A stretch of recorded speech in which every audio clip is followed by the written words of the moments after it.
ខ្ញុំចាប់ផ្ដើមព្រួយលែងចង់កិត្តការងារអីគឺស្នូបេះដូងហាក់ដូចជួបវិបត្តិអ្វី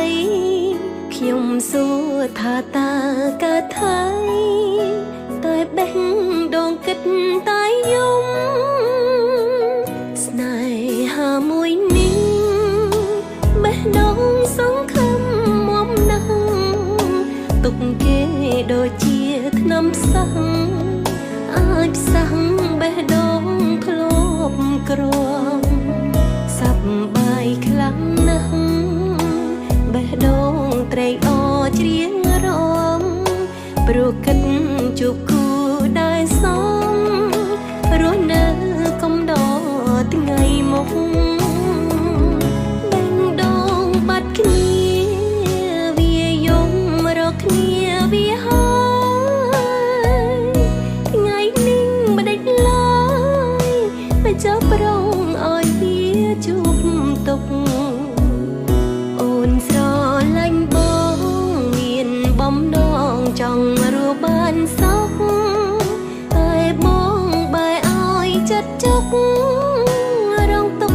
ព្រោះក្តីស្នេហា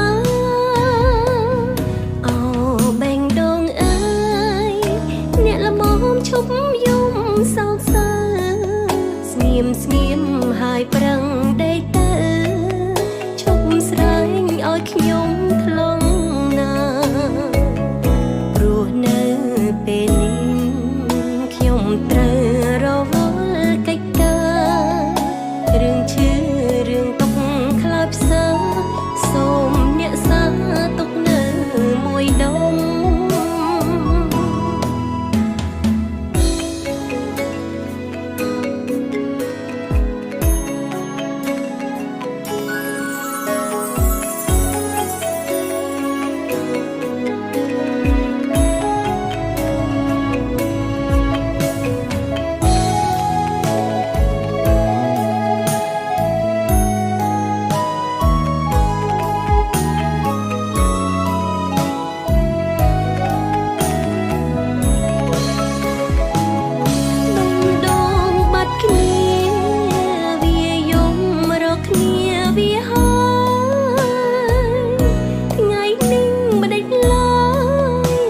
ចាប់ប្រងឲ្យវាជួបទុក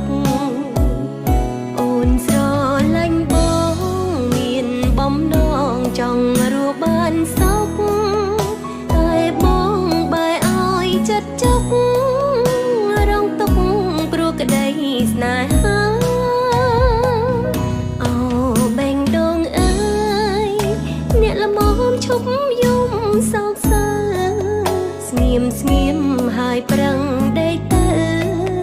ឈប់ស្រែងឲ្យខ្ញុំថ្លង់ណាព្រោះនៅ